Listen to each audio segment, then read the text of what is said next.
Ok, meus irmãos,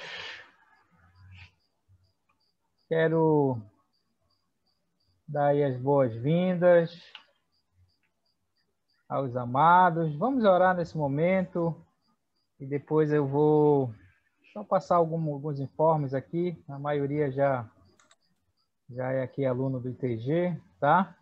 Mas vamos orar e depois a gente vai iniciar o nosso tempo aqui, tá? Vamos orar. Senhor nosso Deus, nós te somos gratos, Senhor, pelo privilégio que temos que o Senhor nos concedeu de fazermos parte da tua igreja, do teu corpo. Obrigado, Senhor, porque o Senhor nos escolheu antes da fundação do mundo para fazermos parte da tua igreja. Obrigado, Senhor, pela essa tecnologia que temos nesses tempos. Podemos nos encontrar, Senhor, e termos essa comunhão através desse recurso, ó Pai. Muito obrigado pela vida de cada um aqui. Obrigado pela vida do pastor Paulo, nosso professor, e pelos irmãos, ó Deus, que têm dedicado a sua vida para aprender do Senhor. Colocamos esse tempo aqui, os irmãos que ainda estão se preparando para entrar aqui conosco nessa aula, que o Senhor os guarde, que o Senhor os proteja. E que tudo o que fizermos, ó Deus, seja realmente para a glória do Senhor e não para a nossa glória. Oramos, ó Pai, no nome de Jesus. Amém. Amém. Bem, meus queridos, eu quero primeiro falar o quanto a gente está feliz aí. Estamos retornando hoje, assim, oficialmente com as atividades do ITG. Então, desde novembro aí que nós encerramos aí as nossas atividades, né? E graças a Deus aí pela vida dos irmãos. Falando um pouco aqui sobre esse módulo, o módulo História de Missões, você sabe que é um módulo que está aí para os alunos, basicamente para os alunos que já estão aí na caminhada do ITG, tá? Se você olhar lá na nossa grade, você vai ver que esse é o módulo 21, tá? O ITG tem 36 módulos, então a maioria aqui dos alunos, depois eu vou falar aqui, temos 3 alunos novos aqui conosco, tá? Mas a maioria dos alunos aqui, pastor Paulo, já são aí, a gente tem chamado aí dos veteranos aí do ITG, então desde o início aí, a maioria deles aqui, né?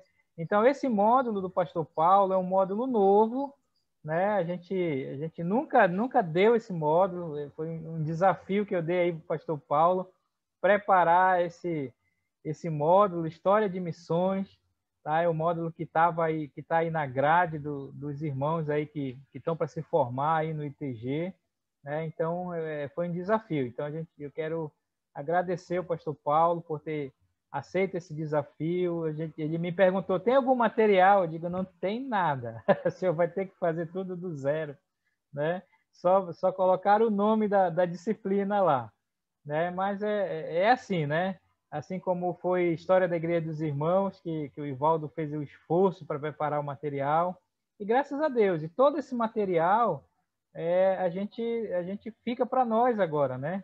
A gente vai ter disponível aí para a gente estudar. Então é um módulo aí que os irmãos aí do ITG está aí na grade deles, né?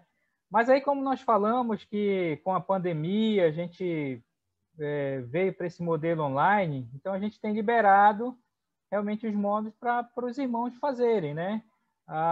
Qualquer irmão pode fazer qualquer módulo a qualquer tempo, e aí vai acreditando os módulos lá no seu histórico, né?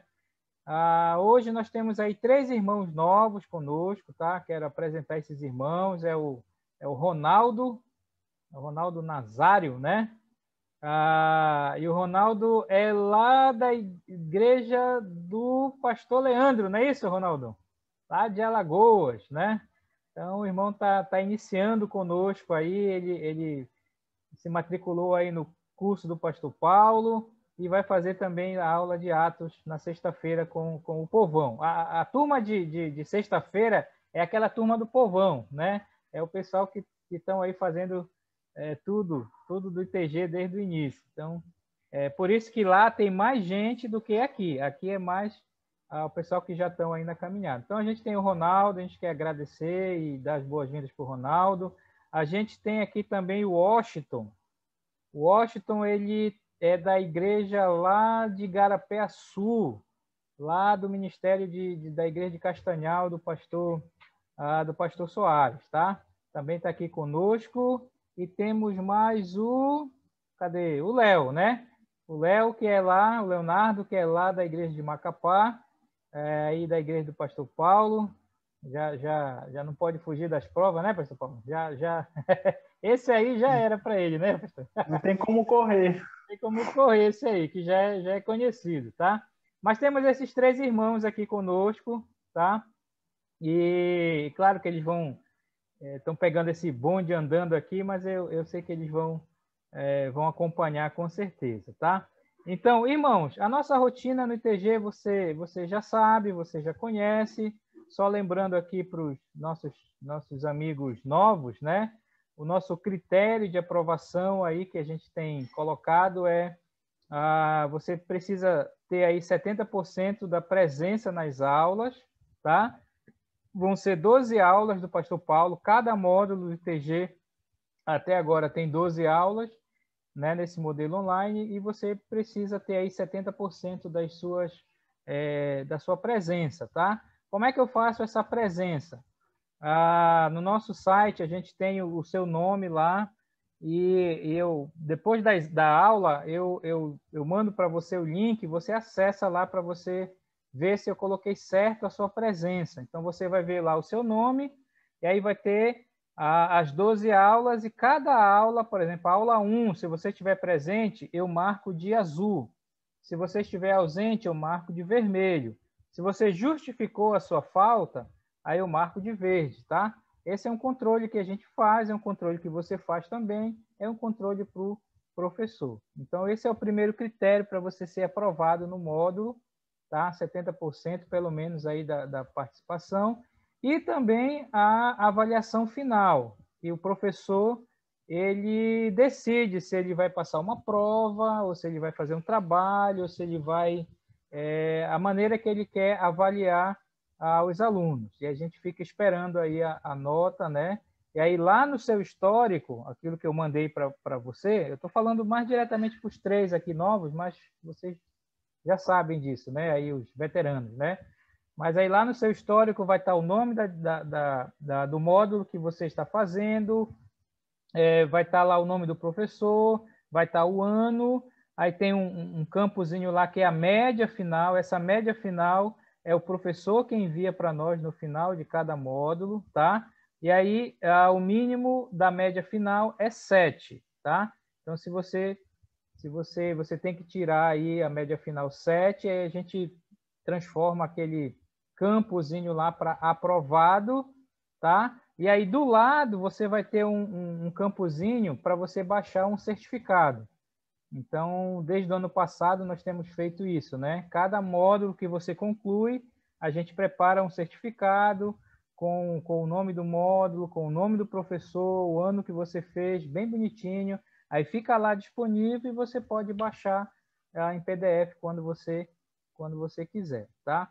Então, assim, irmão, só lembrando aqui para vocês também, você tem que cuidar bem do seu histórico. Sempre olhe lá, entre lá. Se você não lembra como entrar ou esqueceu a sua senha, é só me pedir que eu envio para você. E aí você tem que sempre ficar olhando lá, tá? São muitos históricos, muitos alunos, e você nos ajuda a cuidar do seu histórico, ver se está direitinho lá. Então, se você for no seu histórico agora, nessa disciplina do pastor Paulo, esse módulo História de Missões, que é o módulo 21, você vai ver que agora está lá em curso, tá? Antes estava matriculado, agora está em curso, porque você está fazendo esse módulo. Quando terminar esse módulo, nós vamos mudar para pendente, e vai ficar de vermelho. E esse pendente quer dizer que a gente está esperando a nota do professor. para a gente mudar lá para aprovado e colocar lá o seu certificado. Então, sempre atente para essas informações lá no seu histórico, tá?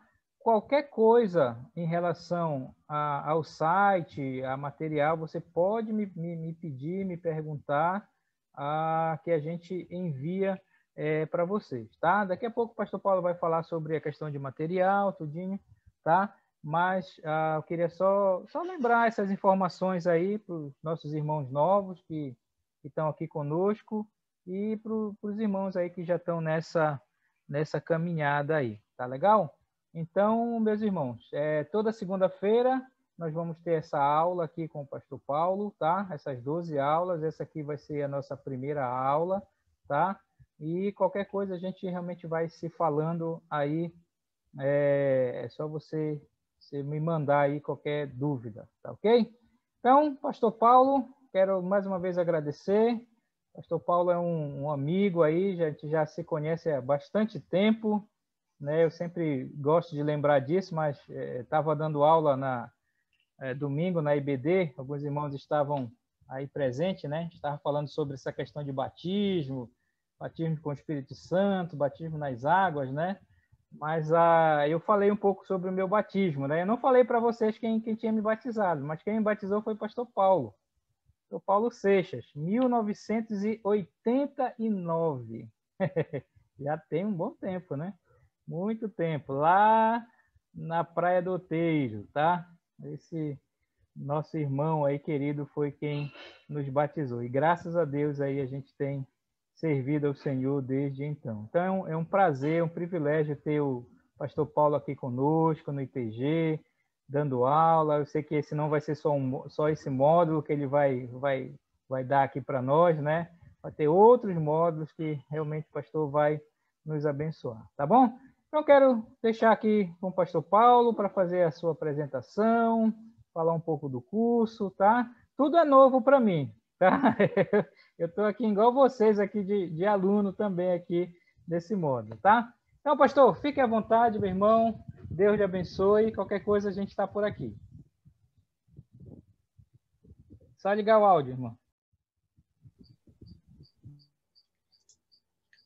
Obrigado, irmão Ricardo.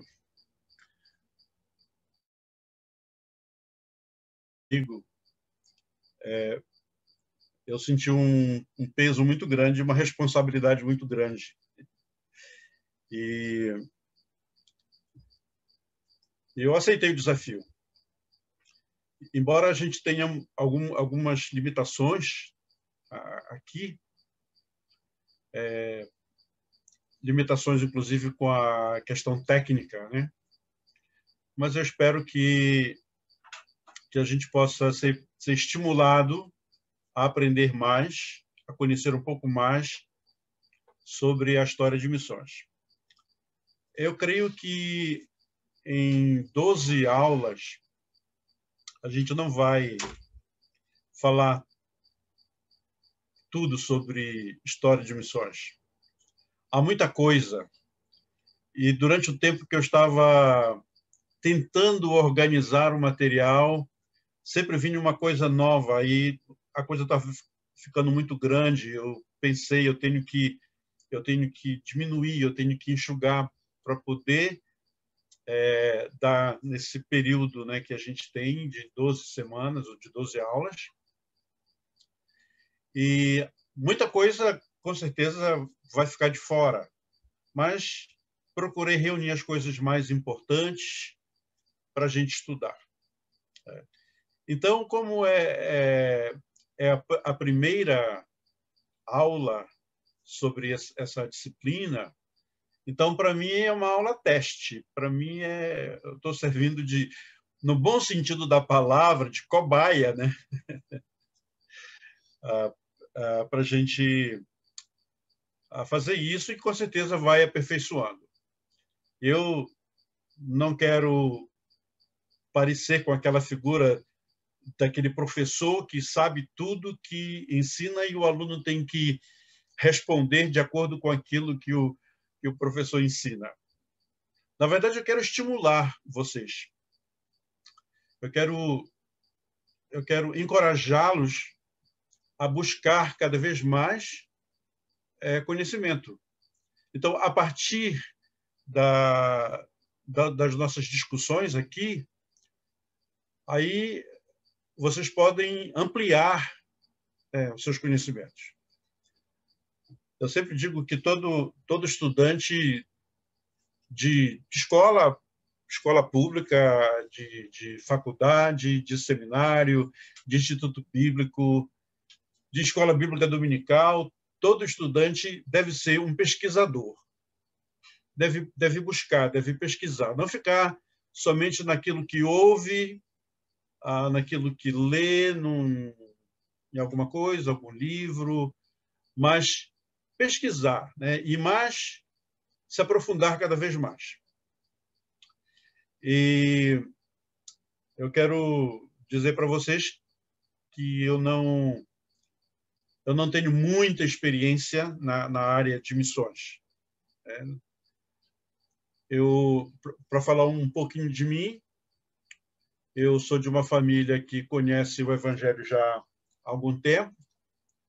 A minha avó, mãe do meu pai, morava na beira de um rio aqui no oeste do Pará, e um missionário estrangeiro, eu acho que era americano, passando na sua lancha, sua voadeira, encostou lá e pregou o Evangelho. E a minha avó recebeu outras vezes, até que ela decidiu por receber Cristo como seu Salvador. Então, essa minha avó criou os filhos dela, entre eles o meu pai, criou no Evangelho, e nós fomos criados no Evangelho. Então, assim, desde pequeno a gente vai para a igreja. Mas a minha conversão realmente foi no ano de 1962, em julho de 62. E nós havíamos mudado do interior, onde nós morávamos, né, lá na Ilha do Marajó, fomos para Belém e fomos morar no bairro de Canudos. E eu morava com minha avó. Eu fui criado por vó, né? Meus pais ficaram lá no Marajó e nós viemos para Belém. E pouco tempo depois, meus pais vieram para Belém e morar em Canudos. Foi quando, eu não posso precisar o ano, 63 ou 64, eles chegaram. Mas em 62 eu fiz a minha decisão de seguir a Cristo numa campanha evangelística da Igreja Batista. Nós frequentávamos a Igreja Cristã Evangélica, mas essa conferência foi na Igreja Batista. Era Cristo é a Única Esperança, o nome da conferência. E ali eu tinha 8 anos de idade, ia fazer 9 anos, quando eu tomei essa decisão. Logo depois vieram os missionários da Igreja dos Irmãos.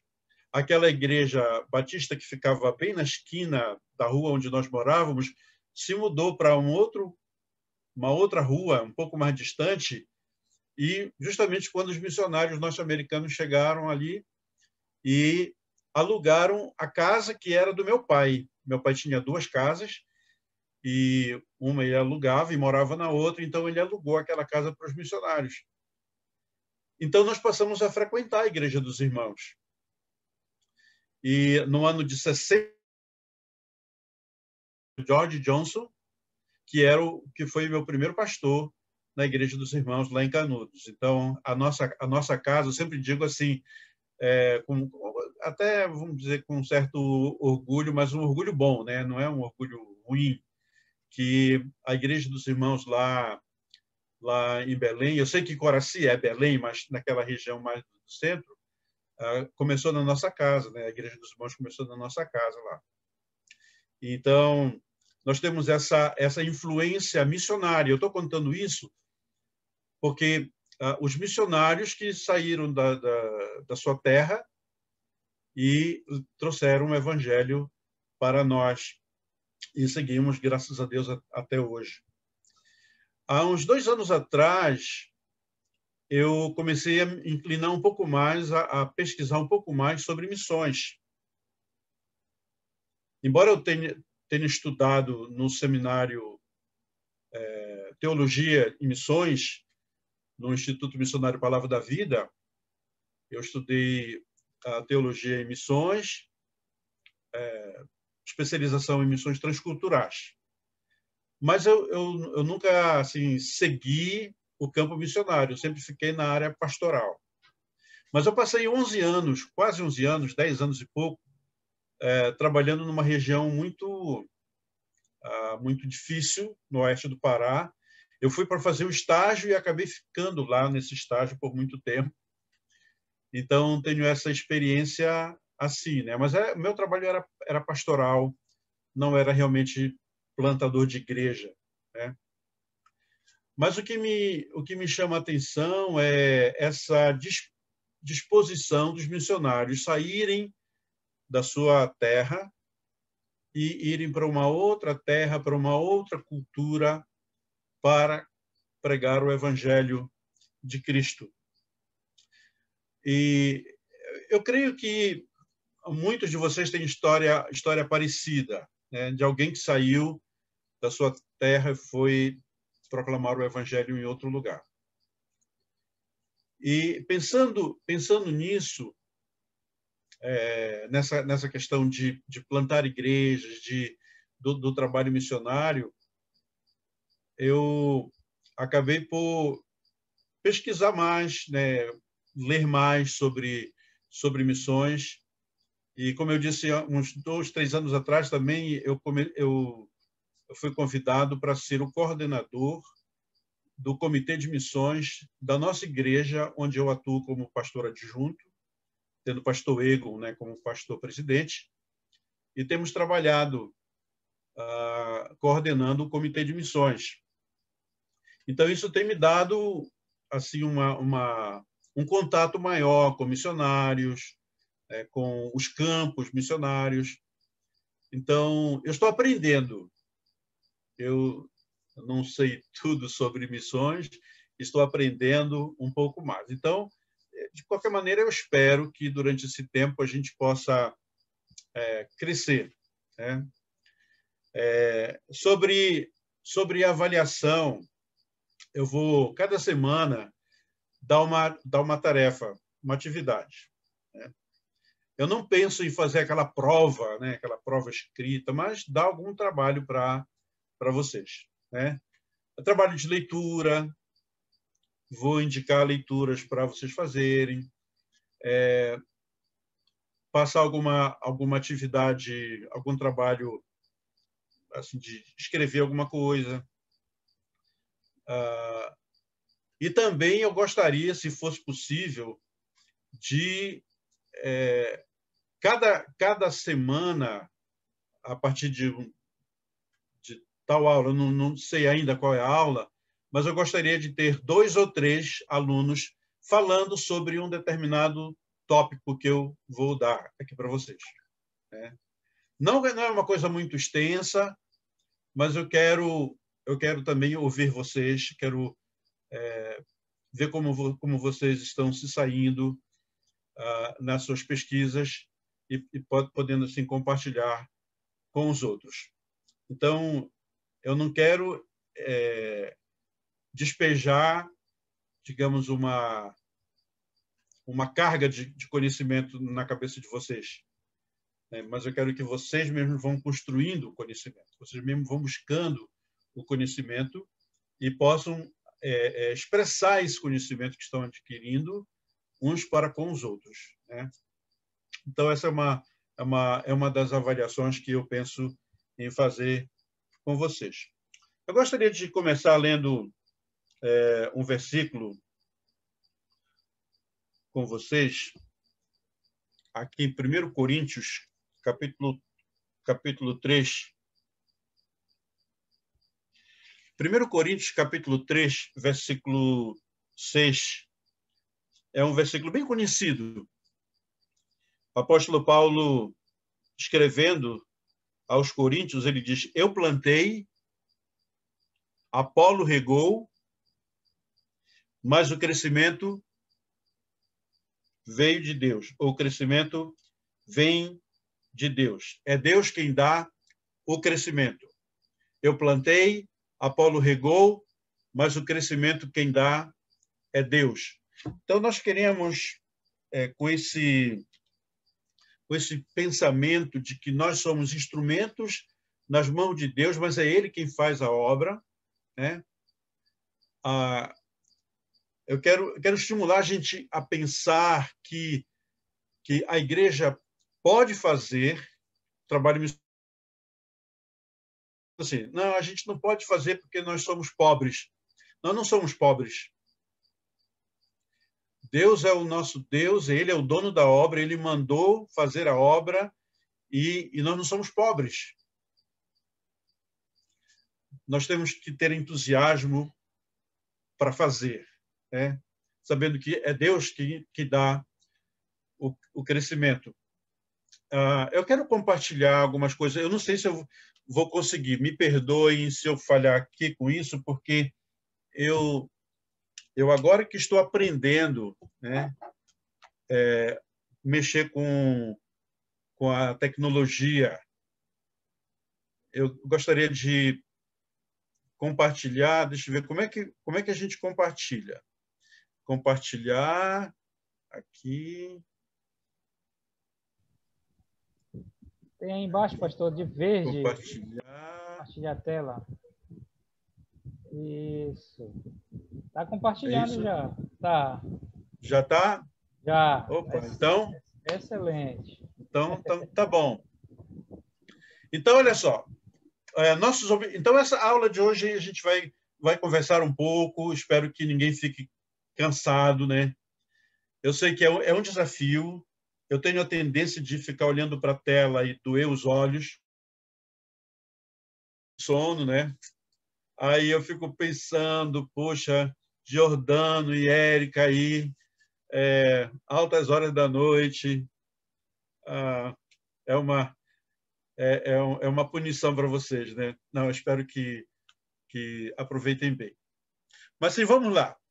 Nós temos como objetivo mostrar uma visão panorâmica da atuação e cumprimento dos propósitos missionários de Deus na história, desde a criação até o final dos tempos. Claro que, como eu já disse, a gente não vai poder falar sobre tudo, mas queremos ter uma visão panorâmica.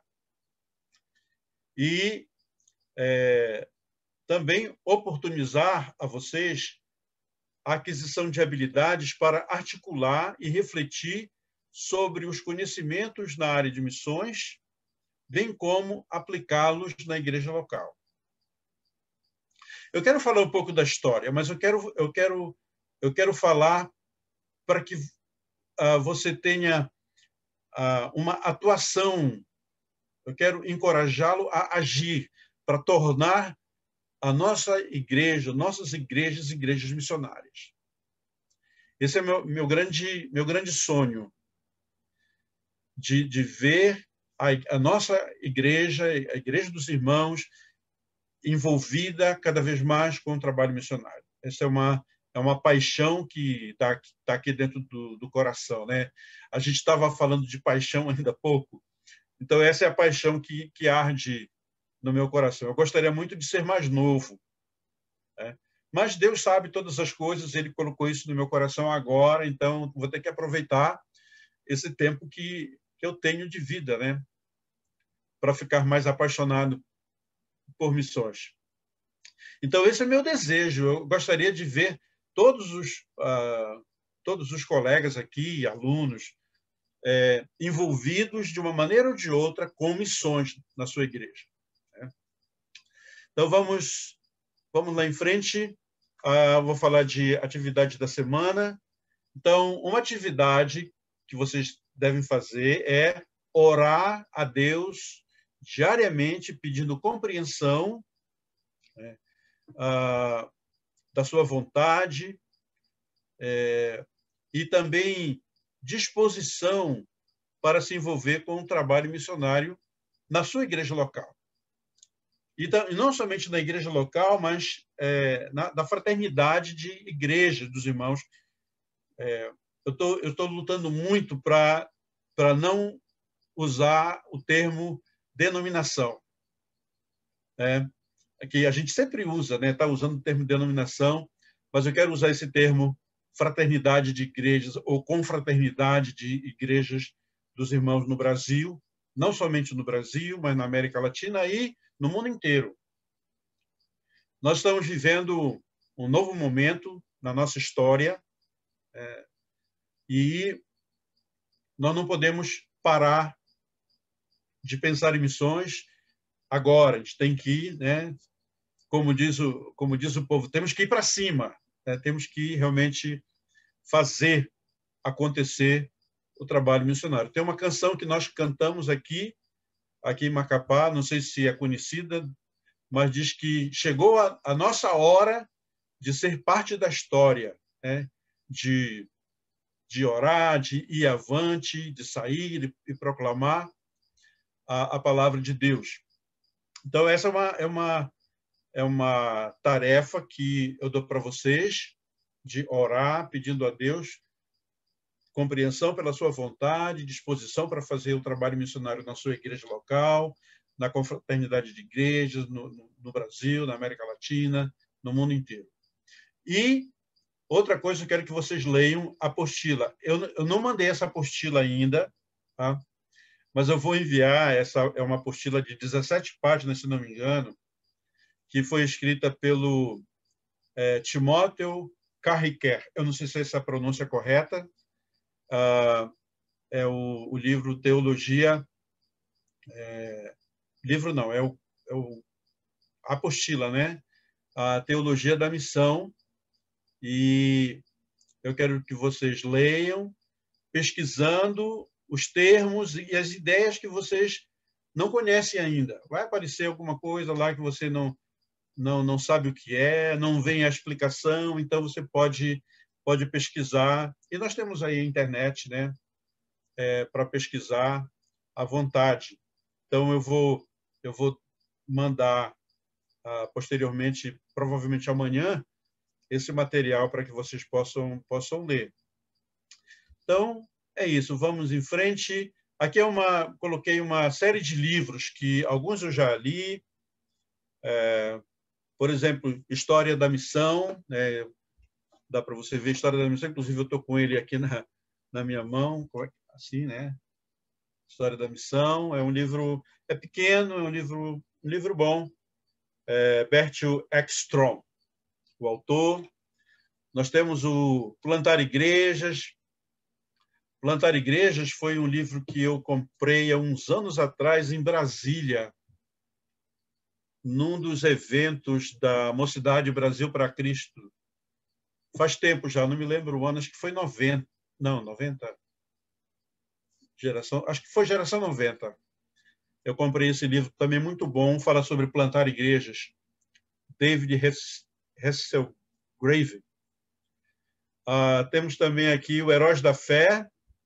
Esse livro eu tinha aqui na minha biblioteca, mas eu não achei, eu acho que emprestei para alguém. Temos aí Igreja Local e Missões, saudoso pastor Edson Queiroz. Já não está mais conosco, né? Pastor Edson Queiroz já está com Cristo. Mas também eu participei no mesmo congresso que eu participei em Brasília, quando eu comprei o Plantar Igrejas, eu comprei esse Igreja Local e Missões, pastor Edson Queiroz. Aqui temos um outro da Reforma até hoje. Esse material foi usado no Seminário Bíblico Graça, quando eu estudei no início da década de 80. Meu professor era o professor George Johnson, que foi o meu primeiro pastor. Então, esse é um livro muito interessante, muito didático. Temos outros aqui, História das Missões, Missões da Bíblia, também do Timóteo Carriquer. E tem muitos outros livros que são interessantes que você pode adquirir aí, né? alguns estão em PDF, não sei se tem autorização para baixar, mas eu estou dando só sugestão de como você pode pesquisar e ler esses livros, são muito, muito bons e com certeza vão enriquecer o nosso conhecimento. Por que nós devemos estudar a história de missões? Um aluno na escola pública me perguntou por que nós devemos estudar língua portuguesa. Eu sou professor de português e de literatura na escola pública, né? E o aluno me perguntou por que a gente tem que estudar a língua portuguesa se nós já falamos português desde pequeno.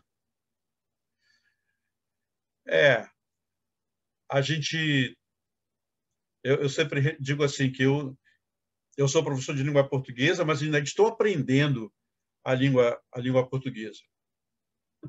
E eu não sou muito rigoroso com a questão gramatical e tal, mas a gente tem essas perguntas, né? Por que temos que estudar?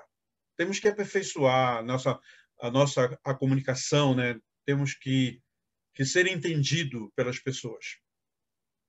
Por que nós devemos estudar história? No módulo passado, estudamos história da igreja, né? Nós vimos como é importante. Eu aprendi muito com a história da igreja. E olha que eu já sabia um bocado de coisa da história da igreja. Já tinha lido bastante, né?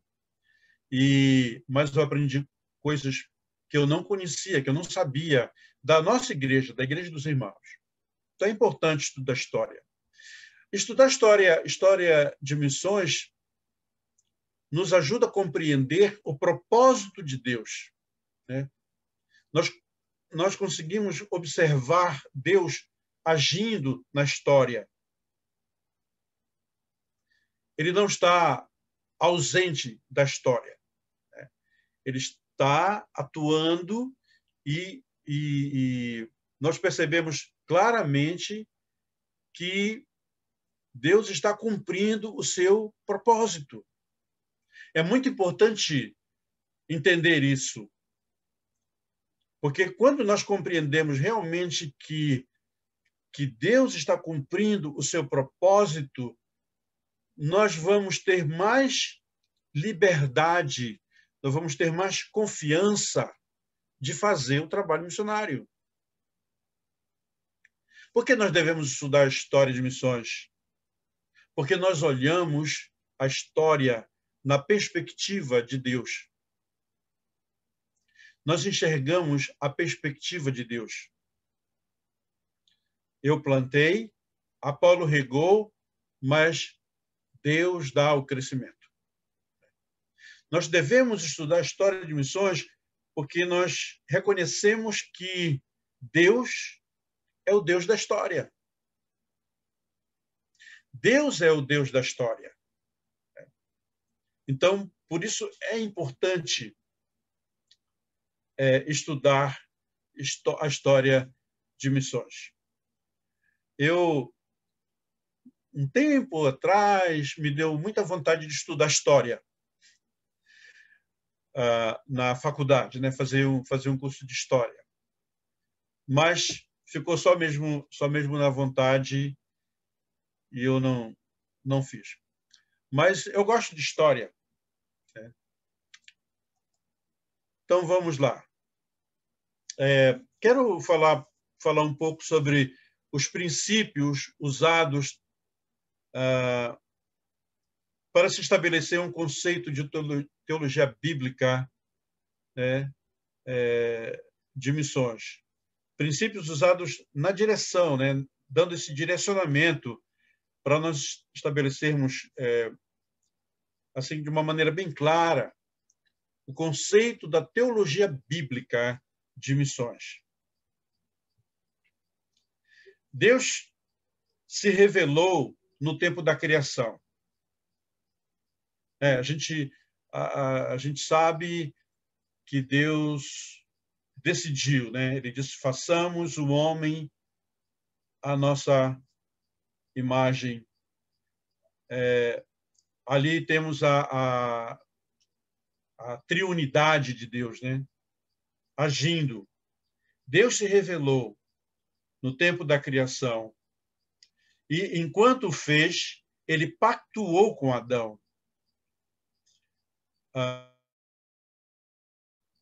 Infelizmente, a gente sabe que Adão e Eva não foram fiéis ao pacto, caíram. Então, por isso, Deus, assim, ele estabeleceu um pacto de redenção, um pacto de reconciliação do homem com ele. Teve consequência drástica para o homem, para o ser humano, a gente sabe disso. A gente conhece os relatos lá de Gênesis. Mas Deus fez uma promessa. Em Gênesis 3,15, nós temos o chamado proto-evangelho. Já ouviram essa palavra? Proto-evangelho. Vem de duas palavras gregas, né? Proto, que é o início, né? E evangelho, que é a mensagem de Deus, ou seja, uma mensagem inicial, uma mensagem bem anterior, né? Quando o Senhor falou para Adão e Eva que ele mandaria o seu descendente, Cristo, né? O seu descendente. Então, esse é o proto-evangelho lá de Gênesis capítulo 3, versículo 15. Então, Gênesis 3,15 norteará e baseará a revelação do Velho Testamento, né? Veterotestamentária, agora é escrito tudo junto, né? Caiu o hífen, agora é tudo junto. O Velho Testamento. Então, Gênesis 3,15 já nos aponta de lá a manifestação de Deus, o desejo de Deus de reconciliar o homem com ele, de reaproximar o homem a ele, né? E nós encontramos lá em Atos, capítulo 17, eu não vou entrar nessa seara, porque é sexta-feira, né? É o pastor Bruce que vai dar o livro de Atos. Então, lá em Atos, capítulo 17, vocês com certeza vão aprender alguma coisa sobre o propósito de Deus para nós, que é de reconciliar, né? De buscarmos a Deus e viver para Deus. Então, Deus se revelou no tempo da criação. Então, número 2 aqui, entender o interrelacionamento dos temas teológicos entre autores e livros da Bíblia. Não vamos estudar os livros da Bíblia, vamos mencionar, mas nós vamos entender esse interrelacionamento dos temas teológicos, dos autores e dos livros da Bíblia. Nós somos considerados dispensacionalistas, né? Dentro do nosso corpo doutrinário, nós entendemos que Deus age em períodos para administrar. E temos aí, com certeza, nós temos um módulo de escatologia, não sei se tem aí, o Ricardo está balançando a cabeça que sim, né? Então eu vou deixar para aquele tempo lá, né? Estudar aí esses períodos chamados de dispensações. Então, temos esses pactos e nós vamos aprender mais sobre isso, né? Então, veja que no número 3, seguiram-se uma a outra e de um pacto ao outro, falando das dispensações. Então, cada período pressupõe a presença e atuação contínua, né, dos precedentes. Então, nós tivemos o chamado período da inocência, o período do governo humano, o período lá de Abraão, né, período dos profetas, que está dentro ali do Velho Testamento. Nós estamos no período da igreja, no período da graça, e temos depois o período da tribulação, da grande tribulação e assim por diante. Aqui no número 4, a revelação dada num pacto é explicada nele ou no subsequente, bem como expandida nos próximos. O mesmo vale para cada dispensação. Então, quando nós estudamos as dispensações, nós vemos o interesse de Deus em resgatar o homem.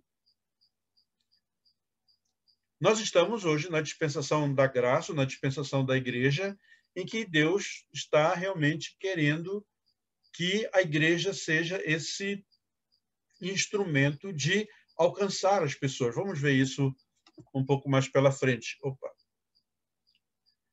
Trabalhar com a verdade de que a revelação foi progressiva durante a formação do cânon bíblico. O conteúdo da revelação em cada dispensação foi de acréscimo, bem como, segundo Hayre, o conteúdo da fé varia a cada dispensação, embora o requisito para a salvação seja sempre a fé, né? E o alvo da fé é Deus. Isso não muda, né? Então, no centro dos pactos está o mediador. Quem é o nosso mediador? É Cristo, né? A intenção universal da redenção de Deus é, consequentemente, esclarecida na antiga revelação de Deus e concede unidade, orientação, poder e significado ao ímpeto. Ou seja, em todas as épocas, pode parecer meio complicado isso aqui, mas podemos entender que em todas as épocas, desde a criação, Deus tem dado às pessoas, aos homens, aos seus seguidores, aos seus servos, a capacidade, o poder para fazer o trabalho que ele quer que faça. Então, o objetivo de cada dispensação é revelar que é um princípio unificador da história, a glória de Deus. É muito importante nós pensarmos nisso, a glória de Deus. Nós fazemos o trabalho missionário não porque nós temos capacidade para fazer, não porque nós temos dinheiro para fazer, não porque nós somos obrigados a fazer, mas nós fazemos para a glória de Deus. Então, esse é um princípio que deve marcar a nossa ação no campo missionário. A glória de Deus. E nós vamos ver isso nos vários personagens da história de missões. Então, a missão de Deus é a nossa missão. A missão de Deus se torna a nossa missão. A gente vai ver um pouco mais sobre isso adiante. Então, quando Deus garantiu a Noé, por exemplo, que o seu pacto seria mantido, a base era a promessa do Redentor já estabelecida lá em Adão. Então, o trabalho de Noé, conhecemos a história de Noé, trabalhou ali muitos anos, 120 anos. Naquele tempo as pessoas viviam muito tempo, muitos anos, e trabalhando ali na construção da arca, e as pessoas passavam e zombavam de Noé, dizendo: Ei, Noé, tu está ficando doido. Para que essa arca tão grande? Vai colocar onde? Não tem água, não chove. Naquele tempo não chovia, né? Como chove aqui. Ainda há pouco caiu uma chuvada aqui em Macapá. Naquele tempo não tinha isso. Mas Noé, entendendo a glória de Deus, estava trabalhando. Então, a gente percebe essa importância, né, da glória de Deus para podermos fazer o trabalho missionário.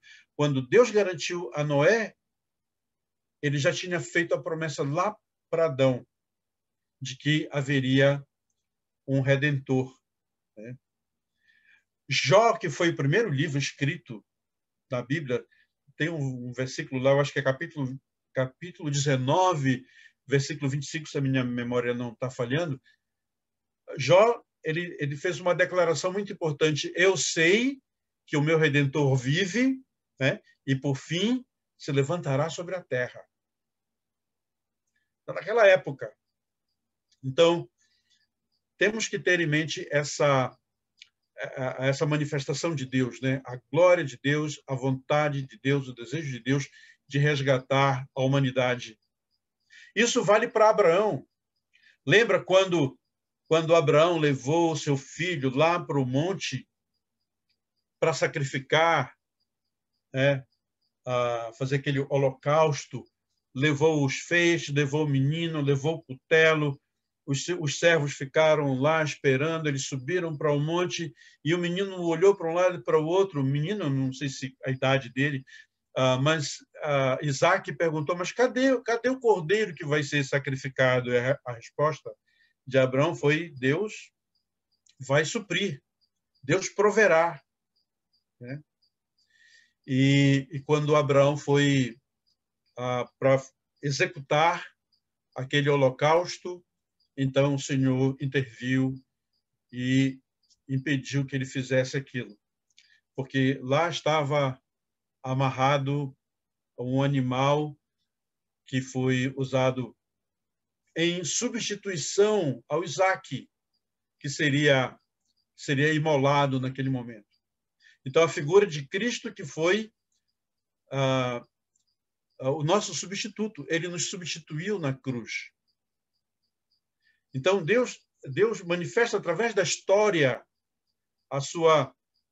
seu desejo, né, da redenção do homem. Então, Abraão foi assim com Moisés, resgatando o povo lá do Egito, levando para a terra prometida. Embora Moisés não tenha entrado na terra prometida, mas ele conduziu o povo, né, pelo deserto. E encontramos na pessoa de Davi, aquele rei ungido, né, que da sua descendência veio Jesus.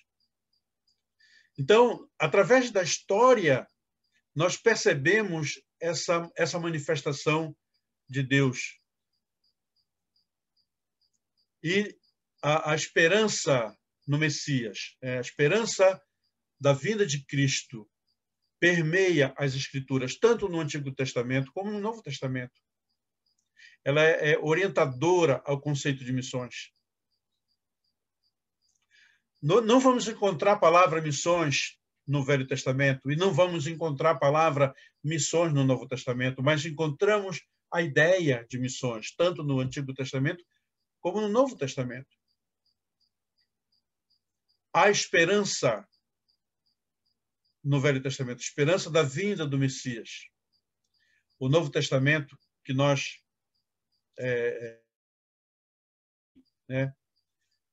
entendemos que Cristo já veio. No Velho Testamento, esperavam a vinda de Cristo, que nasceria lá em Belém, como disse lá o profeta Malaquias não, profeta Miqueias, né? E tu, Belém, pequena demais para figurar entre os milhares de Judá, de ti sairá o que há de reinar em Israel até os dias da eternidade, falando de Cristo. Davi falou nos Salmos sobre Cristo.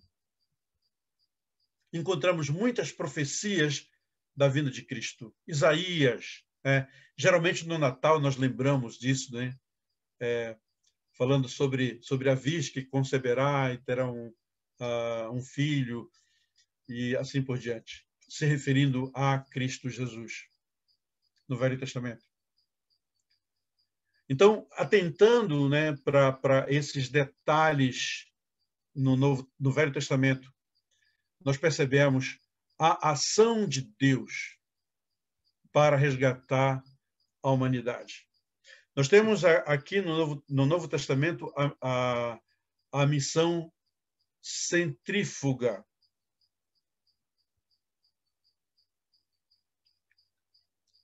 Eu imagino que vocês saibam que é o sentido dessa palavra, né? Deixa eu me organizar aqui. Nós temos nós temos a missão centrípeta e a missão centrífuga. Tá? Sim, está aqui, né? Atentar para as diferenças de princípios orientadores de missões. Antigo Testamento, centrípeto, né? Novo Testamento, centrífugo. Então, mesmo que a gente já saiba o que seja isso, vou dar uma pequena explicação, só para a gente relembrar. Talvez o Léo, que está por aí, ainda não esteja bem, né, íntimo com esses termos. O que é uma missão centrípeta? O que é centrípeto? Centrípeto é algo que é chamado para o centro. Chamado para o centro. Quando a gente liga, por exemplo, um liquidificador e você olha assim para o liquidificador batendo lá um suco, alguma coisa, né? Você percebe que a coisa vai para o centro, né? Vai para o centro. Embora tenha uma força assim que vai, mas a ideia é de ir para o centro para ser bem batido. Essa atração para o centro, para dentro, é chamado de centrípeto. Então, Deus deu essa missão ao povo de Israel. O que o povo de Israel deveria fazer? Deveria trazer as nações para dentro de si.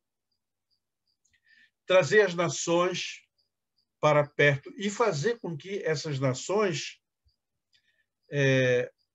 vivenciassem a fé judaica. Eles tinham que guardar a lei, tinham que fazer circuncisão, então eles tinham que vir para dentro. Então, era chamando as pessoas de fora para dentro. No Novo Testamento, houve a mudança. É a chamada missão centrípeta, ou seja, sai do centro para fora. A própria palavra eclésia ou eclesia tem esse entendimento. Chamados para fora. Então, essa é a ideia, né? Deixa eu ver quem foi o personagem que pregou sobre... foi Carey, né? William Carey, que falou sobre alongar as tendas, né? Pegando um texto do Velho Testamento para explicar a saída, para proclamar o Evangelho. Então, a ideia que nós temos agora, na nossa época, é de sairmos, vou usar esse pleonasmo, né, aqui, de propósito, né, sairmos para fora. É de irmos para fora, deixando a nossa comodidade e ir aos confins da terra. Aquilo que Jesus nos ensinou sobre ir, fazer discípulos, né, a todas as nações. Então, esse é o nosso momento de sair, nosso momento de colocar a nossa força para fora. Eu estava lendo um artigo intitulado Vivendo entre Quatro Paredes. Era mais ou menos isso, vivendo entre quatro paredes. As pessoas ficando sempre dentro da igreja, como se fosse um clube fechado, e ali ninguém podia trazer novidades, nada, e não saía para canto nenhum. Aquela igreja foi fraquejando, até que ela deixou de ser uma igreja evangélica. Há uma frase, não me lembro de quem é a frase, que diz que a igreja que deixa de ser uma igreja missionária, ela deixa de ser evangélica. Então, a nossa missão é uma missão de ir para fora, né? De sair, de proclamar o Evangelho. Eu estou falando dessas coisas assim, inicialmente para entender o que foi feito na história, né? Vocês já ouviram a história do Jim Elliot? O Jim Elliot, ele saiu dos Estados Unidos na década de 50, início da década de 50, quando houve aquele grande movimento missionário. Uns vieram para o Brasil naquela época, né? E Jim Elliot e mais seus companheiros foram para o Equador, para a Amazônia equatoriana, para evangelizar os índios. Não me lembro o nome dos índios agora. Mas ele foi com seus amigos, mas ali ele morreu. Os índios mataram. Tem um filme interessante sobre a vida de Jim Elliot. Eu tenho até um livro por aqui da esposa dele, a senhora Elliot. Ele foi morto. Ele saiu da sua igreja para pregar o evangelho, ele morreu. Mas o fato interessante é que o índio que o matou se converteu e se tornou pastor na sua aldeia. E quando a filha do Jim Elliot, muitos anos depois, né, alguns anos depois, foi para a aldeia, esse índio, que agora era pastor, foi quem batizou a filha do Jim Elliot. É interessante essa história. Eu não me lembro bem se foi a filha de Jim Elliot ou de um dos missionários que estavam lá. Mas o que aconteceu é que houve um movimento muito grande, muitos jovens se levantaram e disseram: olha, ele morreu, mas nós vamos. Aconteceu também com Gribble e outros missionários que saíram da sua igreja, saíram da sua cidade, foram para outros lugares, morreram, mas isso fez mover um número muito grande de pessoas, né, para proclamar o evangelho. Esses irmãos que deram a sua vida, eles entenderam a glória de Deus, eles entenderam a vontade de Deus para fazer a obra missionária. Então temos essa missão centrípeta, essa missão de sair, né? Eu estava conversando com um homem crente um tempo atrás, aí ele disse: eu tenho convidado as pessoas para ir para a igreja. Eu não sei pregar o evangelho, eu não sei pregar, eu convido as pessoas para ir para a igreja. Tudo bem, nada de errado nisso, podemos fazer isso, né? Podemos convidar as pessoas para ir para a igreja, mas nós devemos levar a igreja para as pessoas, né? No mundo aí que vive na escuridão. Ok? Estão cansados? Até que horas nós vamos? Direto? Até meia-noite? Diz alguma coisa aí, Ricardo. Temos um intervalo? Você decide. Geralmente a gente vai direto até 9h30. Tá.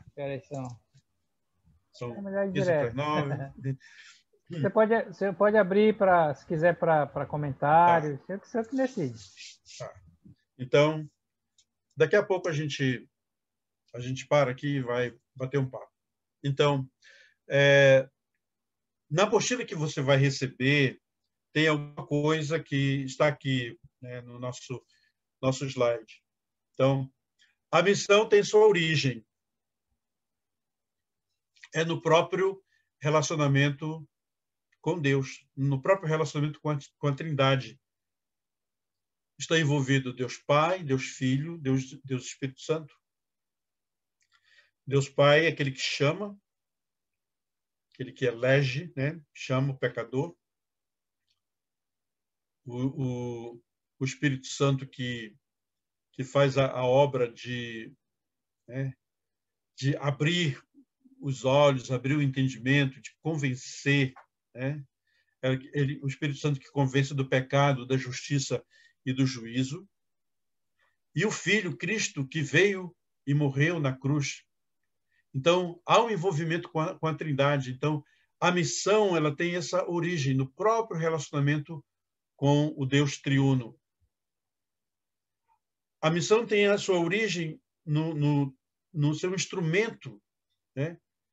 Na incumbência missionária que é atribuída à igreja. na integridade da missão entre o noivo, que é Cristo, a noiva, que é a igreja, que possuem estratégias, metodologias, alvos e objetivos em comum. Então, de um lado, nós temos a Trindade, nós temos a igreja como instrumento. A igreja é o povo de Deus, o corpo de Cristo. Nós temos essa relação com a Trindade, né? A igreja, mas a Trindade e a igreja têm essa integralidade, são, né, integralizados na missão, né? Então, não pode haver um abismo, não pode haver uma separação, né? A igreja tem que ser missionária. A igreja tem que... É o caráter dela, ela não pode se desligar disso, né? Então, a missão tem essa origem. Deus triuno, como eu já tenho mencionado aqui. Então, através de toda a revelação bíblica, se torna patente que o principal agente é Deus. Ele é o principal agente. Ele é o único e verdadeiro Deus que deseja que sua glória seja conhecida, né, em todo canto, nos principados e potestades, né, como diz o texto lá em Efésios, fala sobre isso, que a glória dele deve ser conhecida de todos. E usa quem para fazer isso? A missão de Deus é a missão dada para nós, né? A glória dele deve ser conhecida nos céus e nas extremidades da terra. Então, se a missão é de Deus, então é dele que a igreja deve depender na sua participação na tarefa missionária. Não tem saída. Nós não temos saída, não temos desculpa, né? Então, há essa relação, né, tão próxima entre a Trindade e a Igreja. Agora, isso tem implicações. Uma implicação aqui é a nossa total dependência de Deus. Total dependência. É Ele quem nos chama e Ele quem executa, né? É Ele quem faz. É Ele quem opera. Ele quer a nossa fidelidade. Ele quer a nossa prontidão. Então, a nossa dependência envolve oração. Você vai perceber que em todos os movimentos missionários teve oração envolvida. Vamos ver sobre os morávios ou moravianos, né? Prefiro morávios. Os morávios, eles tiveram um período longo de oração. 100 anos de oração. Um século, né, de oração. Nós temos experimentado isso. Quando nós fazemos aqui, por exemplo, na Igreja de Macapá, quando fazemos a conferência missionária, nós temos 40 dias de oração antes da conferência. Não deveria ser simplesmente um programa, deveria ser algo constante, natural na vida das pessoas. Orar sempre, né? A oração deve estar envolvida. Já ouviu aquela máxima, né?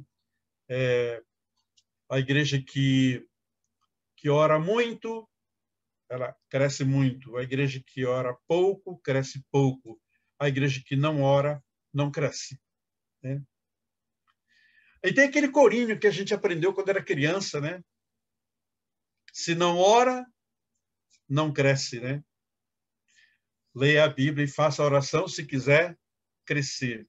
Então, essa dependência tem a ver com a oração e uma postura de humildade. Eu não sou nada. Vocês conhecem, alguns conhecem o pastor Ricardo Parker, o pai. Foi o fundador da Palavra da Vida em Benevides. E, se não me engano, ele esteve junto com o pastor Eduardo na fundação da Igreja de Coqueiro. O pastor Ricardo Parker, ele sempre, com aquela paixão de missões, ele sempre falava que nós não somos nada. Deus nos usa, mas nós não somos nada. Então, ele contou um testemunho que um dia ele estava no barco lá no Amazonas e entrou um monte de mato, capim, no rio, na hélice do barco. E o motor parou, né? Travou lá e deu um problema, o barco parou porque tinha que tirar aquele mato da hélice do barco. E ele estava no barco, disse, alguém tem que pular na água para tirar o mato que está na hélice.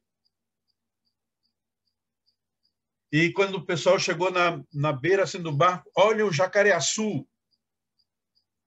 Jacareaçu é um animal atrevido que eu não gostaria de estar frente a frente com o jacareaçu. E o pessoal ficou com medo. Jacareaçu de 5, 6 metros, né? Um jacaré enorme, um monstro de bicho. E o pessoal ficou lá no barco, não, ninguém vai se jogar na água, esse jacaré está aí olhando, esperando alguém cair na água para ser um belo almoço para ele. E o seu Ricardo olhou e disse, e eu não sou nada. Então, jacaré não come nada. Jacaré come carne, mas ele não come nada. Então, ele pulou na água e tirou, e o jacaré não fez nada com ele, porque jacaré não come nada. É uma história interessante, história missionária, né? E ele entrou lá e tirou o mato, tudinho, e o jacaré foi embora. Dependência de Deus. Não estou sugerindo que a gente vá fazer isso, mas eu tenho uma história que aconteceu comigo. Eu trabalhava na Transamazônica, região do Tapajós, e o rio Tapajós é um rio muito, muito bonito. O rio Tapajós é um dos rios mais bonitos que eu tenho visto.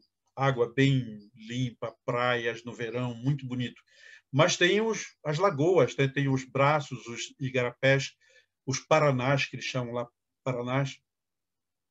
E vai entrando, vai formando aquelas lagoas, assim, um pouco afastados, e os jacarés gostam de ir para lá, vão se reproduzir. Ficam aquelas lagoas grandes e tem muito jacaré. E eu fui para uma localidade afastada, bem afastada do centro onde nós morávamos, e fui batizar umas pessoas. 2 pessoas. Eram 2 pessoas que eu fui batizar. E quando nós chegamos na beira da lagoa, uma pessoa lá disse assim, olha, eu vi uma cobra, uma sucuri, passando por aqui, ela deve estar... E eu já fiquei com medo da sucuri. Mas o pessoal falou, não, mas com o movimento elas vão embora, elas se afastam e tal. Mas eu fiquei cismado com a história da sucuri. E como eram 2 pessoas, e o batismo tinha que ser bem rápido, né? Eu fui entrando na lagoa e, de repente, eu olhei assim e vi uma coisa escura, como se fosse um tronco de madeira dentro da água. E eu olhei e eu coloquei na minha cabeça, é um tronco de madeira que está aí. Não é? É muito grosso para ser uma sucuri. Sucuri não é tão grossa assim, eu imagino. É um tronco de árvore que caiu aí e está aí. E quando eu fui me afastando um pouco, né, para ficar um pouco mais no fundo da lagoa, aquele tronco também afastou. Ué, na lagoa não tem correnteza, né? E o tronco se afastou. E eu, cismado, olhando, e o pessoal começou a cantar hino lá, né, preparando as duas pessoas para o batismo, e eu não quis mais nem olhar para aquele tronco de árvore. E eu chamei logo a primeira pessoa, fiz o batismo rapidinho, né, da primeira, e na segunda, quando eu olhei de volta, o jacareaçu buiou lá na frente. E o tronco não estava mais no lugar. Então eu batizei a pessoa perto de um jacareaçu. Mas eu confesso para vocês que não foi coragem minha. Não foi coragem. Eu estava com muito medo. E se eu soubesse que aquilo não era um tronco, que aquilo era um jacareaçu, eu teria escolhido um outro lugar para batizar.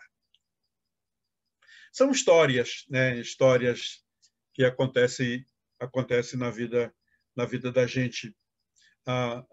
Andamos num ramal, numa mata, subindo uma serra. A onça passou poucos metros na nossa frente e foi embora. Provavelmente ela não estava com fome. Nós éramos em 5 pessoas, eu, a Marilene e mais 3 pessoas. E a onça passou e foi embora, não mexeu com a gente, né?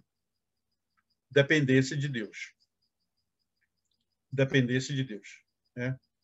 Então, a igreja deve ter esse sentimento de dependência. Nós precisamos, né, de depender de Deus. O James Gribble tem uma frase, eu não decorei a frase, mas é mais ou menos isso, que Deus não nos chamou para nos dar medalhas, nos dar certificados, nos dar prêmios. Ele nos chamou para sofrer.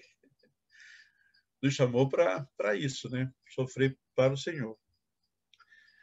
Isso não é para meter medo da gente, mas é para encorajar mesmo, né? Dependência de Deus, ter humildade para sair e proclamar o Evangelho. Então, a igreja deve estar informada através de publicações, materiais didáticos, congressos, conferências, para sempre orar pelo desempenho missionário. Então, esse é o nosso trabalho. O trabalho do Comitê de Missões aqui, além de apoiar os missionários, né, de ter esse contato com os missionários, de levantar recursos para os missionários, é de manter a igreja informada. Então, por exemplo, eu recebo semanalmente a mensagem da Encompass. Então, vem tudo em inglês, né? Eu não sei inglês, estudei inglês no século passado, e então eu peço ajuda para o Google, né? O Google me ajuda na tradução. Temos uma irmã aqui na igreja também que é professora de inglês, e quando eu tenho dificuldades eu corro com ela para ela me ajudar na tradução. E eu coloco essas informações no grupo da igreja, para a igreja estar sempre alimentada com esses assuntos missionários. Então, devemos informar a igreja o que está acontecendo, né, no campo missionário. Então, nós temos vários missionários, a igreja que tem ajudado vários missionários no Brasil e fora do Brasil, né? Por exemplo, temos na Hungria o pastor Richard, que nós apoiamos, temos entre os índios, lá no Ceará, no Maranhão, no Pará, lá no Xingu, né? Temos lá em Alagoas, irmão Leandro, temos lá em São Paulo, na APEC, temos vários, né, missionários trabalhando no campo. Então, nós somos responsáveis por trazer essas informações do campo missionário. Isso anima a igreja, isso estimula a igreja, né? Os missionários mandam relatórios, né? Recebemos relatório agora, por exemplo, do Magno Diel, do trabalho que eles fazem com bicicleta, né, com moto, e vão para vários lugares, coisa muito interessante. Então, a igreja deve ser informada. Nós informamos para que a igreja tenha essa dependência de Deus, tenha essa humildade e realmente procure cada vez mais fazer o trabalho missionário. Então, a missão é tarefa da igreja, que, por sua vez, é derivada da missão de Deus. É tarefa da igreja. É a igreja local. Nós temos muitas agências missionárias, boas agências missionárias, mas a tarefa de enviar missionários, de apoiar missionários, de orar por missionários, sustentar missionários, é a igreja local. A igreja local que manda. Nós temos a MEIB, temos a Novas Tribos do Brasil, nós temos tantas outras missões no Brasil que trabalham com missionários, que apoiam o trabalho missionário, mas a missão, a tarefa é da igreja local. É a igreja local que manda, né? As agências missionárias são braços, podemos assim dizer, que ajudam, né? Que fazem o trabalho de logística, faz o trabalho de orientação, talvez, de treinamento, até pode ser, mas a igreja local deve ser o ponto de treinamento e de envio. A igreja local pode enviar uma pessoa para o seminário. Nós temos um missionário no Maranhão, a igreja mandou para o seminário em Abaetetuba, ele terminou o seminário e está com a sua esposa trabalhando lá no Maranhão, com os índios Guajajara.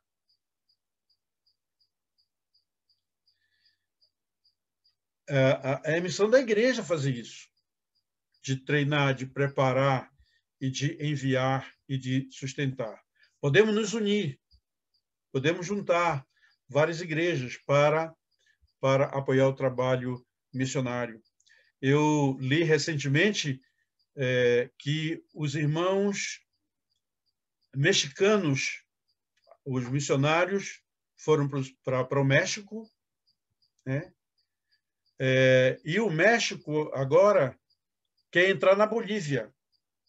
Os missionários mexicanos querem fazer o trabalho missionário na Bolívia, bem aqui do nosso lado, né? Fronteira aqui com... São várias igrejas no México se unindo para enviar missionário para a Bolívia. Estão nesse processo ainda de oração, né, de planejamento. E assim que é. E podemos aqui nos juntar, as igrejas dos irmãos no Brasil, se juntar. Qual é o que nós queremos?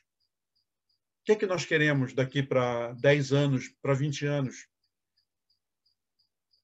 E eu tenho pensado em, pelo menos, igreja dos irmãos em cada país da América Latina.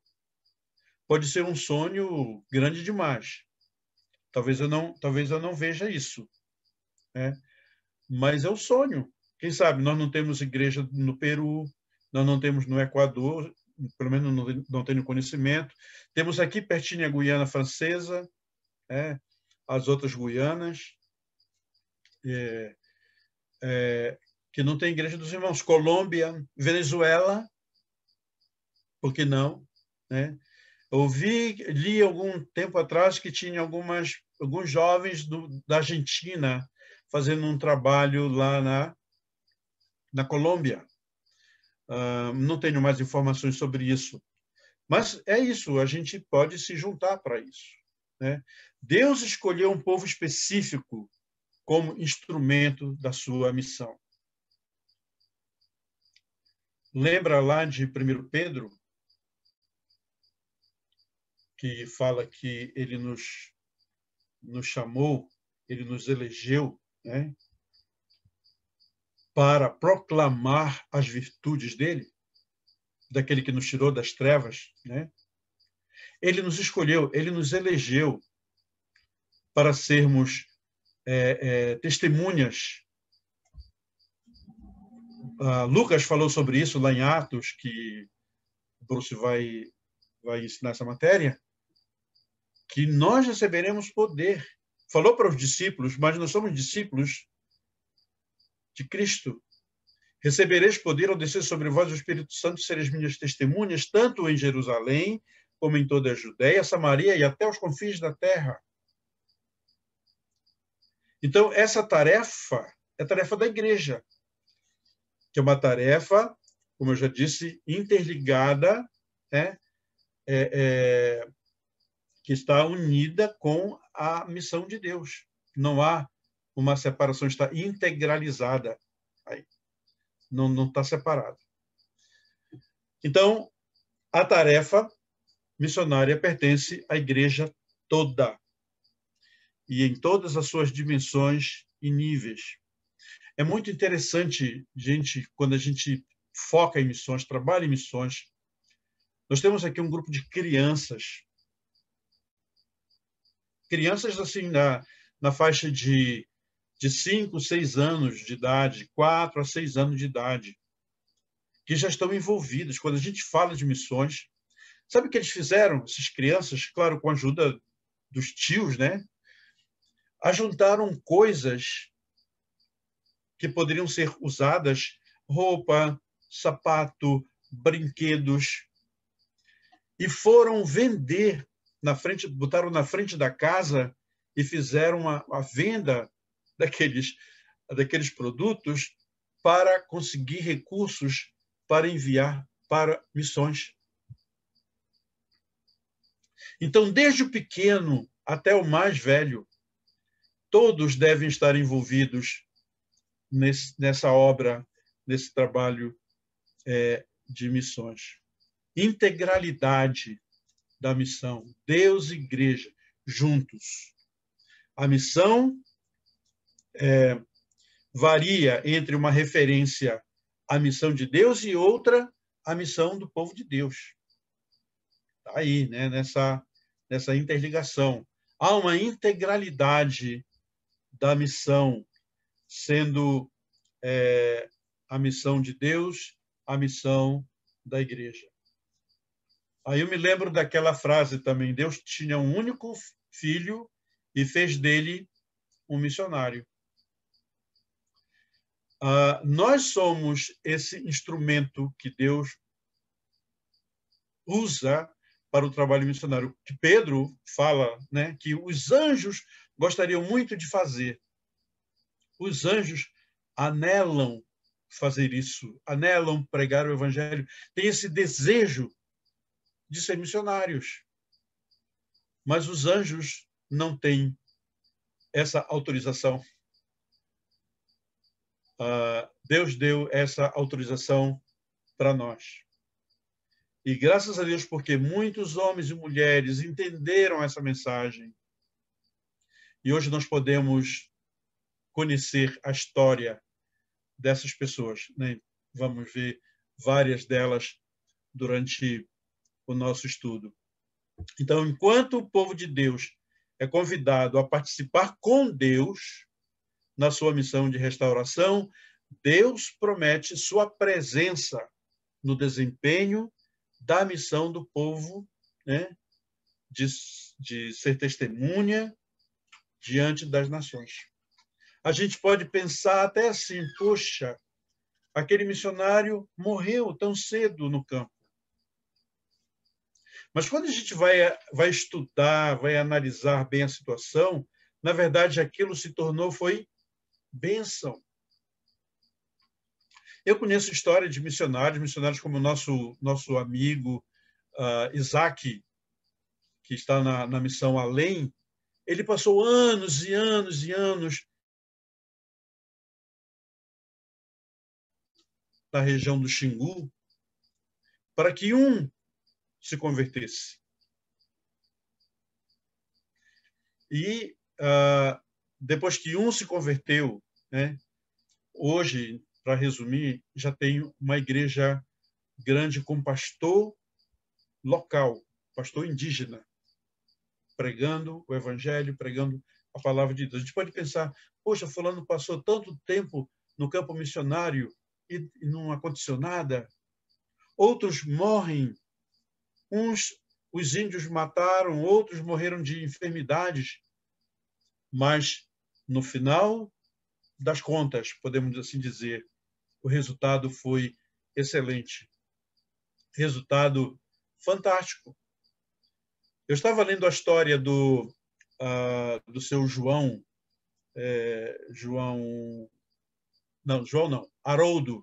Haroldo Heimer,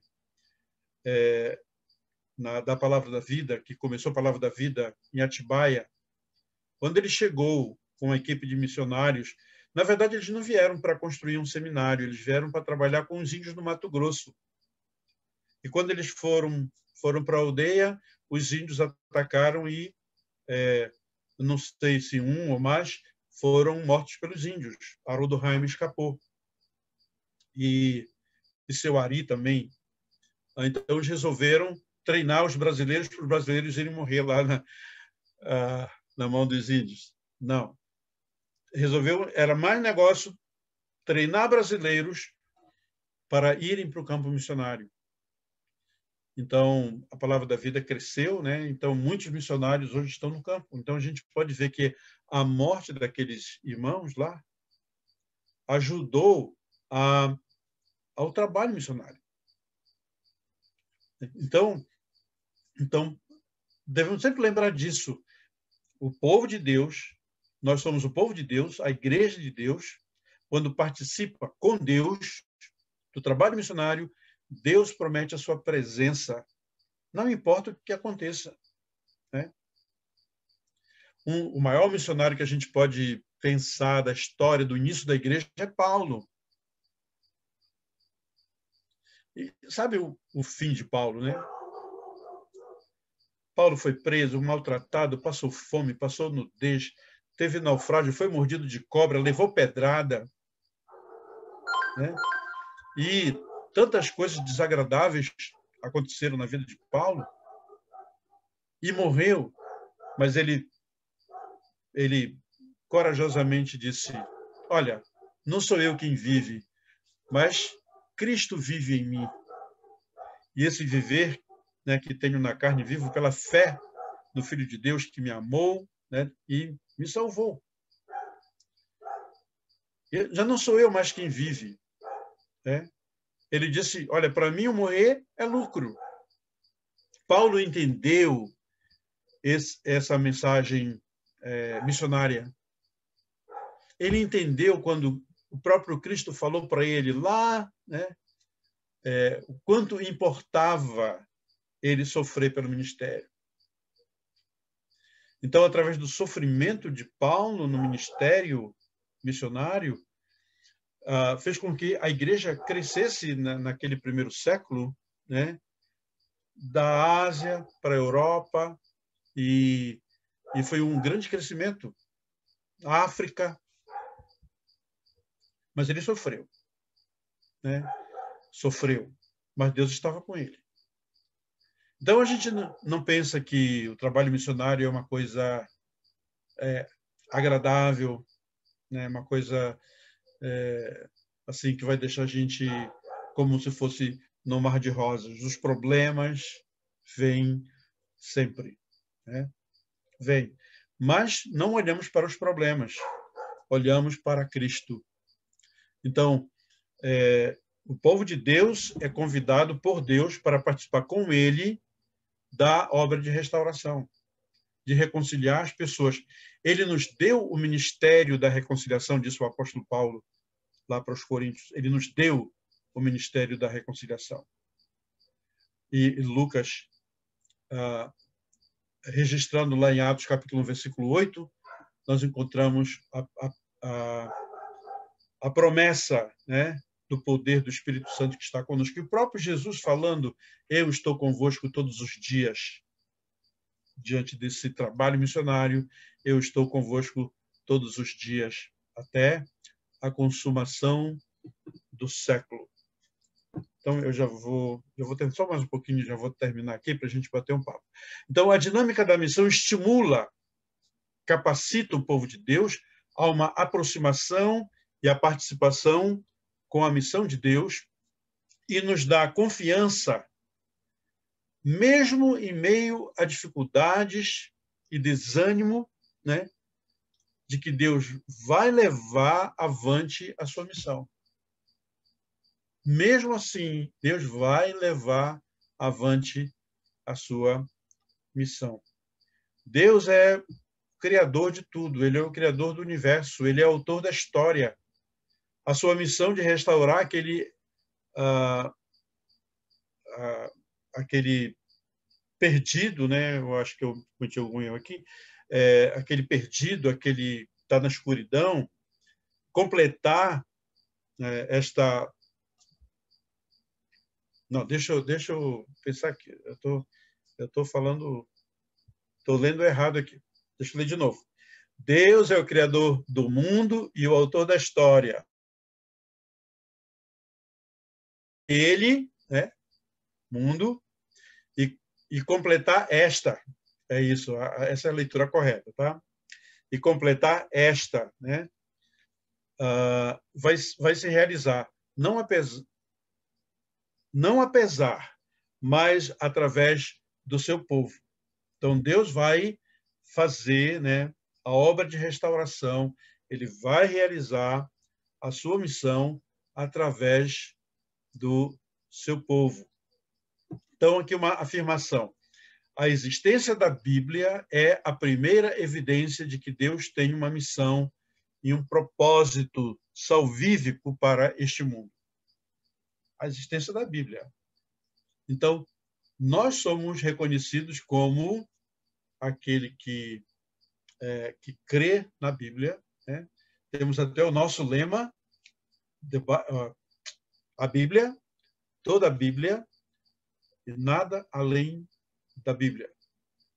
Temos esse reconhecimento, né? As pessoas nos reconhecem como conhecedores da Bíblia. O Léo, que está aí, é meu aluno da Escola Bíblica Dominical. Eu sou professor da classe dos jovens mais assim, maduros, né? E uma de nossas alunas dessa classe se despediu da nossa classe na aula passada, porque houve promoção, né? Então foi para outra classe e ela deu um testemunho muito muito bonito. Ela veio de uma outra igreja e ela disse: olha, eu estou há mais ou menos 3 anos aqui e eu fico muito feliz, eu aprendi muito, porque aqui foi que realmente eu aprendi alguma coisa da Bíblia, porque lá na outra igreja onde eu estava, não se estudava a Bíblia. Se pregava sobre muita coisa, sobre prosperidade, sobre um monte de coisa, mas não se estudava a Bíblia. E ela disse: eu estou muito feliz porque eu saio dessa classe e vou para uma outra classe, né? Jovens ainda um pouco mais acima, assim, né, da idade, mas eu vou com uma base bíblica. Isso é muito bom, né? Porque realmente nós estudamos a Bíblia, a palavra de Deus. Então, a existência da Bíblia é a primeira evidência de que Deus tem uma missão, um propósito de salvar este mundo. E nós usamos a Bíblia. Então, nós temos tudo para dar certo. Na verdade, temos tudo para dar certo. Nós temos o Deus da história, triuno, né? Pai, Filho, Espírito Santo. Temos a Bíblia. Temos o mundo. Então, estamos como se diz, com a faca e o queijo na mão, né?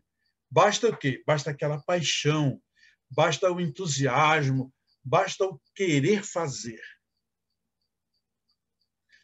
Eu me lembro quando eu estava estudando para fazer vestibular. Naquela época não tinha Enem, né?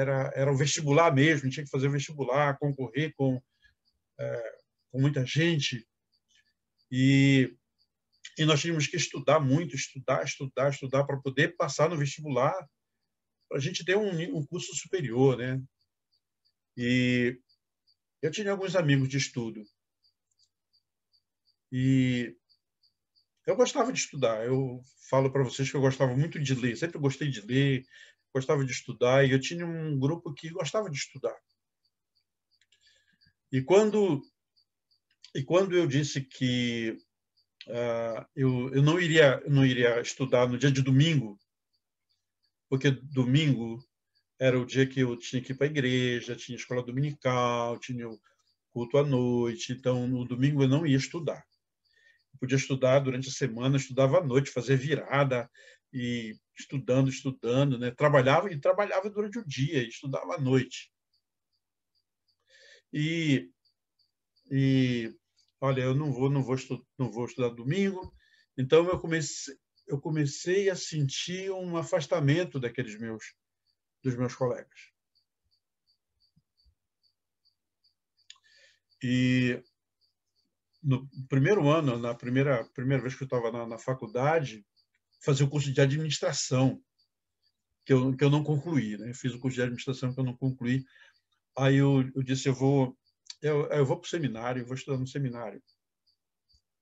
E as pessoas falaram, você é louco? Deixar a faculdade para ir para o seminário?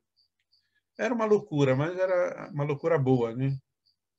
E fui para o seminário. Depois eu voltei, depois eu fiz vestibular de novo, com outro curso, já fiz letras, e já esse eu fui até o final. Graças a Deus, e hoje eu sou professor por causa disso, né? Mas o que eu percebi é que as pessoas ficam assim, elas ficam espantadas quando a gente quer valorizar as coisas de Deus. Quando a gente quer valorizar a Bíblia. Então, Deus tem uma missão, né? A missão que é de salvar o mundo.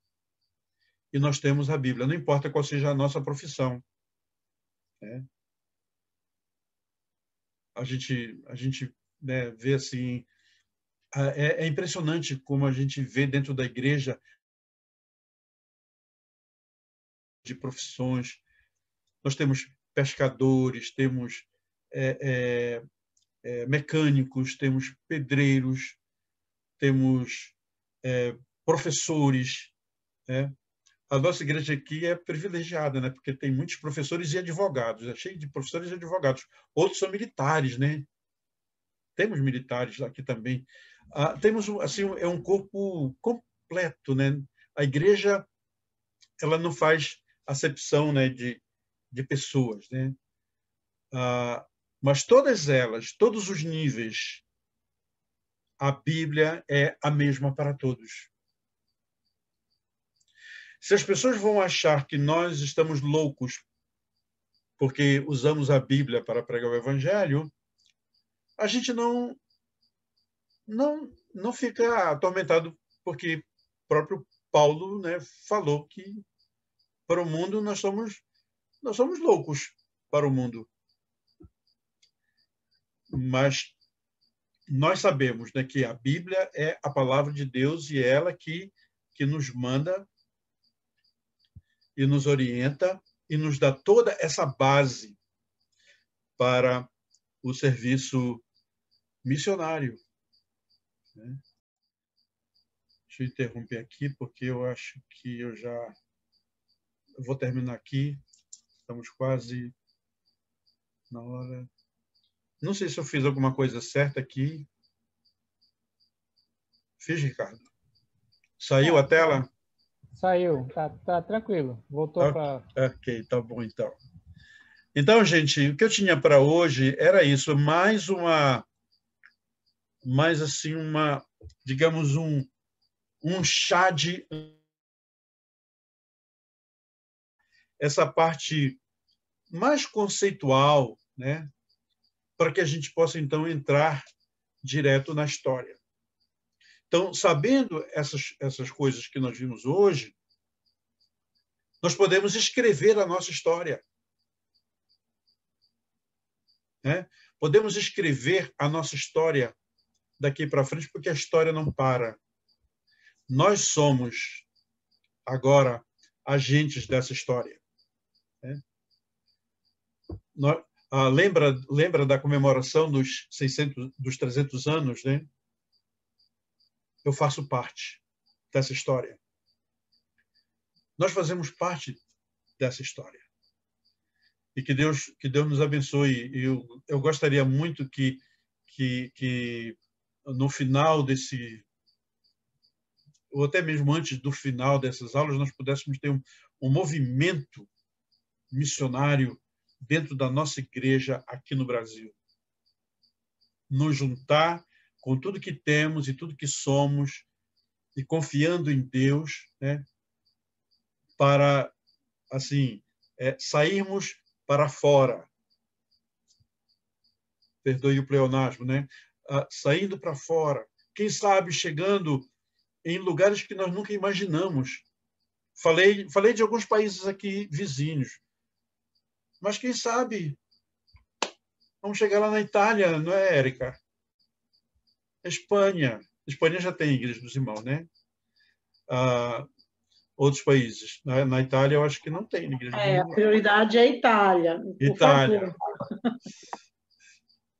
Sim, vamos começar a aprender italiano aí. Então, gente, olha, obrigado pela atenção. Espero que vocês tenham ficado acordado esse tempo. Como eu disse, é a primeira experiência com esse recurso para dar aula, assim, né? A gente fala 30 minutos, um pouco mais, mas, assim, é um desafio para mim. Ok, meus irmãos. Obrigado, pastor Paulo. Obrigado pelo tempo.